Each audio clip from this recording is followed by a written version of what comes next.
পাহাড়ে জড়ানো মেঘের কুহু কুহু ডাকে, দার্জিলিং স্বপ্ন বনে সোনালি সকাল আঁকে। চা বাগানে ভেসে চলে সময়ের গান, হিমেল হাওয়ায় মিশে যায় ভ্রমণের টান। প্রকৃতি এখানে রূপকথা হয়ে বাঁচে, প্রতি ধাপে গল্প, হৃদয়ে ছবি আঁকে। আজকের ভিডিওতে দেখাবো কিভাবে আমি ঢাকা থেকে শুরু করে মাত্র ৯,৫০০ টাকার মধ্যে পৌঁছে গেলাম রূপকথা সহ দার্জিলিংয়ে। চলুন শুরু করি এই স্বপ্নের যাত্রা। দার্জিলিং পশ্চিমবঙ্গের এক পাহাড়ি রত্ন, যেখানে মেঘের ভাঁজে ভাঁজে লুকিয়ে আছে প্রকৃতির অপার সৌন্দর্য।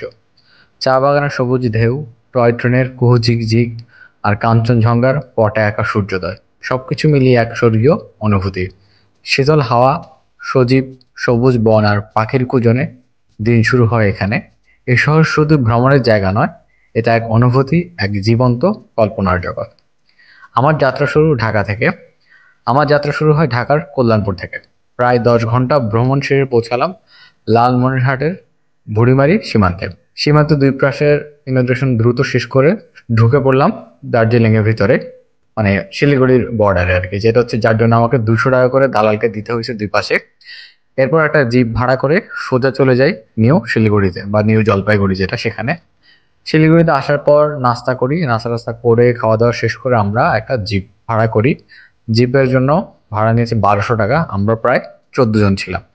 আর যারা হচ্ছে সিঙ্গেল যাবেন বা 1 2 জন 3 4 জন যাবেন, আপনারা চাইলে শেয়ার ট্যাক্সিও নিতে পারেন। সেক্ষেত্রে জনপ্রতি 150 থেকে 200 রুপি করে পড়তে পারে। সময় এবং ভিন্নতার কারণে দাম কম বেশি হতে পারে।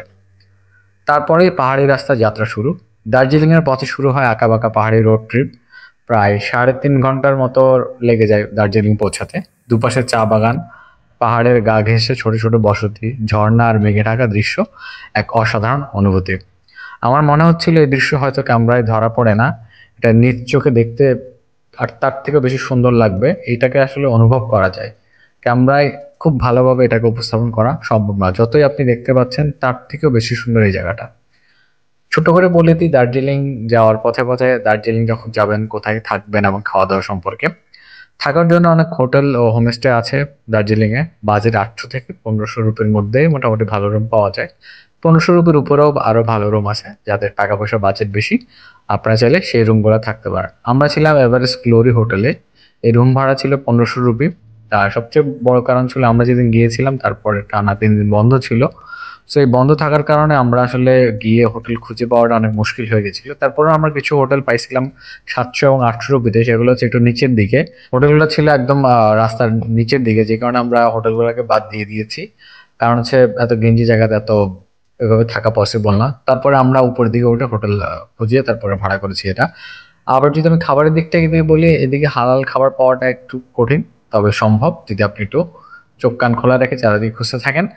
দার্জিলিং যে টাউনটা রয়েছে সেখান থেকে একটু নিচে নেমে গেলে, মানে যে রাস্তাটা নিচে নেমে যাচ্ছে, সেখানে একটি মসজিদ আছে।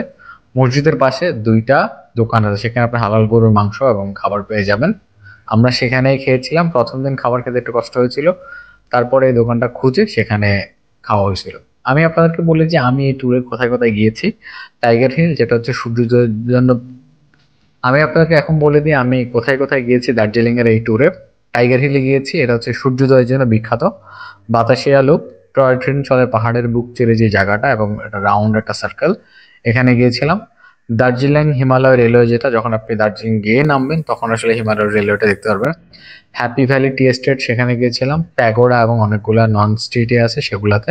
এবং সব থেকে বেশি আমার কাছে ভালো লেগেছে কেবল কার রাইড, যেটা এটা অসম্ভব রকম সুন্দর লেগেছে। এটার ভাড়া 300 থেকে 400 রুপি সম্ভবত।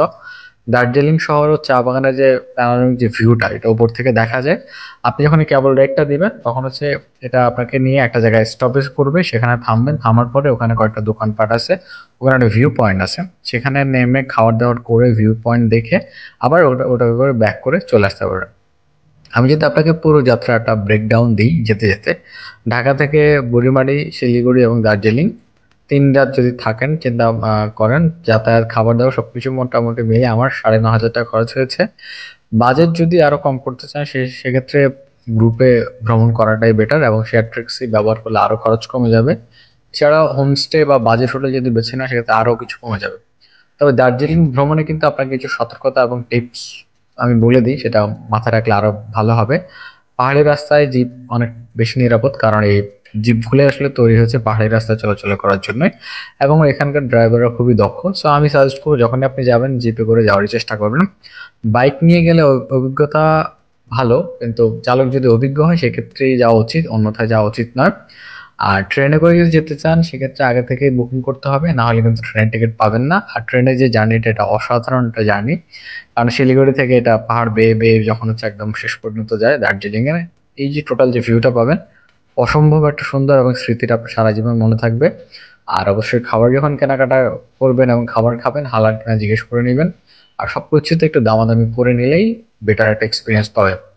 এই ভিডিওতে আমি আমার যাত্রা ঢাকা থেকে দার্জিলিং স্বল্প খরচের বলার চেষ্টা করেছি, এবং যখন আমি দার্জিলিং যাব পরবর্তী পর্বে দার্জিলিং থেকে কোথায় কোথায় গিয়েছি, কোথায় ঘুরেছি, কি কি খেয়েছি সবকিছুই আমি ভিডিওতে এক্সপ্লেন করব।